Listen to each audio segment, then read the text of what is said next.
لہذا تقوی کی ضرورت ہے، پرہیزگاری کی ضرورت ہے۔ انما یتقبل اللہ من المتقین، پروردگار عالم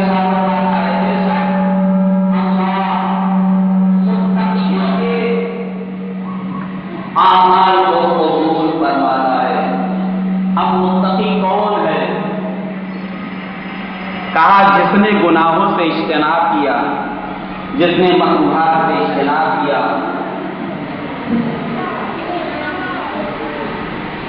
اور کسی کے ذہن میں کہا امام نے کہ تقوی ایک ایسی شے ہے کہ تھوڑی سی دعا پرہیزگاری کے ساتھ باقاعدہ خداوندی میں قبول ہوتی ہے۔ پرہیزگاری کے ساتھ تھوڑی سی دعا اللہ کی بارگاہ میں مستجاب ہوتی ہے۔ جس طریقے سے کھانے میں تھوڑا سا نمک کھانے کو ذائقہ بنا دیا کرتا ہے، لہذا پرہیزگاری سب سے عظیم دولت ہے، اور اسی پرہیزگاری اور تقوی کی بنا پر اللہ سے انسان قریب ہوتا ہے۔ اب جہاں تقوی کی بات آئی ہے کہ کیا حرام سے جو ہے اجتناب کیا جائے،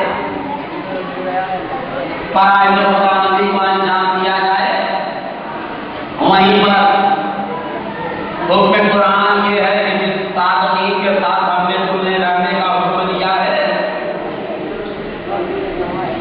ان کی صداقت کا یقین بھی رکھو، اقرار بھی کرو اور ان کا کلمہ بھی پڑھو۔ چونکہ آج 27 رجب یوم بعثت اور معراج رسول، معراج کے سلسلے میں قرآن مجید ارشاد فرما رہا ہے۔ قرآن مجید کے 15ویں پارے کی ابتدائی آیت، بسم اللہ الرحمن الرحیم، سبحان الذی اسری بعبدہ لیلا من المسجد الحرام الی المسجد الاقصی الذی بارکنا حولہ لنریہ من آیاتنا انہ هو السمیع البصیر۔ یہ پاک و پاکی ظاہر ہوگا جس نے اپنے بندے کو، بندے کا مطلب ہے جس نے اپنے بندے کو رات و رات مسجد الحرام سے مسجد اقصی کی طرف لے گیا۔ یہ مسجد الحرام ہے کیا؟ یہ مسجد اقصی ہے کیا؟ مسجد الحرام سے مراد ہم مکے کی خانہ کعبہ کے درمیان کی مسجد کو ہم جانتے ہیں۔ مسجد اقصی شام کی سرزمین پر ایک مسجد ہے جسے ہم جانتے ہیں، لیکن یہ مسجد اقصی وہ نہیں ہے۔ مسجد الحرام اگر مسجد الحرام ہے، لیکن اس کے سلسلے میں روایات میں ہے کہ یہ جناب حانی کا مکان تھا۔ اب یہ مسجد الحرام کو کہا گیا، یا تو رسول کو لے جایا گیا مسجد الحرام سے، یا مسجد دیا جائے ہانی کے گھر میں، تو لہٰذا جو ہے ان کا دروازہ مسجد الحرام میں کھلتا تھا۔ دونوں چیزیں پائی جاتی ہیں، یا تو ام ہانی کے مکان سے مانیے تو بھی رہے مسجد الحرام سے ہوتے ہوئے رسول اکرم صلی اللہ علیہ وسلم گئے، اور اگر مسجد الحرام سے مانیے تو بھی رہے ضروری، کیونکہ مسجد الحرام میں ام ہانی کی، لہٰذا جو ہے معراج کی شروعات، معراج کا سفر ام ہانی کی ڈولی سے ہوگا۔ یہ ام ہانی کون تھی؟ یہ کامل ایمان، کل ایمان، مولا المعین والمومن حضرت علی اور جناب ابو طالب کی بیٹی تھی۔ یہاں سے ان کا سفر شروع ہوا۔ مسجد اقصی ہے کیا؟ یہ شام نہیں ہے۔ کہاں احادیث اور روایات سے یہ بات ثابت ہے کہ مسجد اقصی سے مراد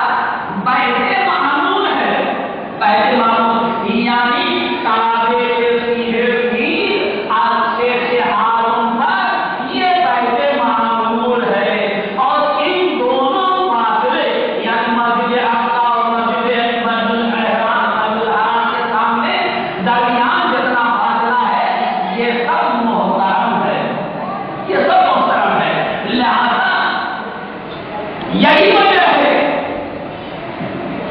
کہ آج سعودی عرب میں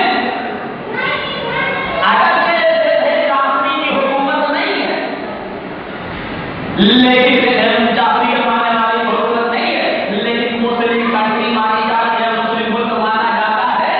یہی وجہ ہے کہ کسی بھی غیر مسلم کو جہاز کے ذریعے میں کعبے کے اوپر سے گزرنا ممنوع ہے۔ وہ تجھے بتا ہوتا ہے نا، لیکن تاکہ اگر تم آسمان میں ہو کر جانا چاہو تو بھی کعبے کے اوپر سے نہیں گزر سکتے۔ یہ غیر مسلم کے لیے ہے۔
تمہارے اوپر بھی تمہاری امت پہ بھی آیا کرتا ہوں۔ کتنی نمازیں؟ کہا 50 رکعتیں نماز میں نے گزشتہ امتوں پہ رکھی تھی۔ 50 رکعت۔ اللہ کے رسول نے کہا اے ہمارے پروردگار، یہ نماز ہماری امت اس بوجھ کو نہیں اٹھا سکتی۔ پروردگار نے کہا کہ جو ہے ہم نے 10 کو کم کر دیا۔ کہا پروردگار اب بھی یہ زیادہ ہے۔ کام نے 30 کر دیا۔ کہا پروردگار اب بھی زیادہ ہے۔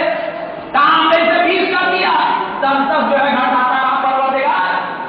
رسول اسلام کہتے ہیں یہ امت اتنا بڑا بار نہیں اٹھا سکتی۔ 10 کیا ہے؟ کہا پروردگار کچھ اور تخفیف کر دے۔ کہا ہم نے 5 دیا۔ اسی محمد صلی اللہ علیہ وآلہ وسلم نے اس 5 وقت کی نماز کو قبول کر لیا اور اپنی امت سے اسی کو واجب کرا دیا کہ دیکھو 5 نمازیں پنجگانہ تمہارے اوپر واجب ہے۔ کیوں؟ اس لیے کہ رسول عربی جانتے تھے کہ عنقریب وہ زمانہ آئے گا جس وقت جو ہے پنجگانے پاک کے احسانات کو فراموش کیا جائے گا۔ لہذا جب بھی نماز پڑھیں گے تو اتباع کا احساس ہوگا۔ جن کے دل میں اللہ کا خوف ہوگا، جن کے دل میں ایمان ہوگا کہ اگر نماز پنجگانہ کو عائد کیا ہے اللہ نے ہمارے اوپر تو ہم بھی اسی کے فرمان میں قبول کیے گئے ہیں اور ہم بھی پنجگانے پاک کے صدقے میں قبول کیے گئے ہیں۔ جس کے ہر پنجگانے کے ایک نام سے جو ہے ایک وقت کی نماز